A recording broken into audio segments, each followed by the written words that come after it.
Hello, আসসালামু আলাইকুম। প্রিয় ছাত্রসকল, হাটহাজারীবাসী দেখুন কেন আছেন? আলহামদুলিল্লাহ আমিও ভালো আছি।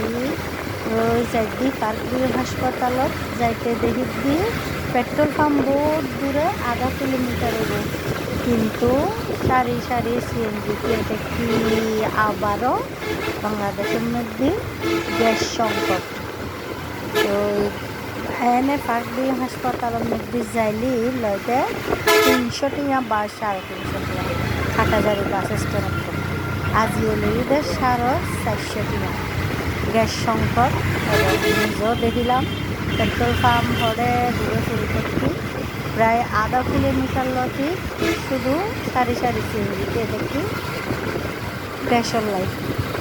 যাই হোক, বেগম ভালো থাকিবেন, সুস্থ থাকিবেন। আসসালামু আলাইকুম।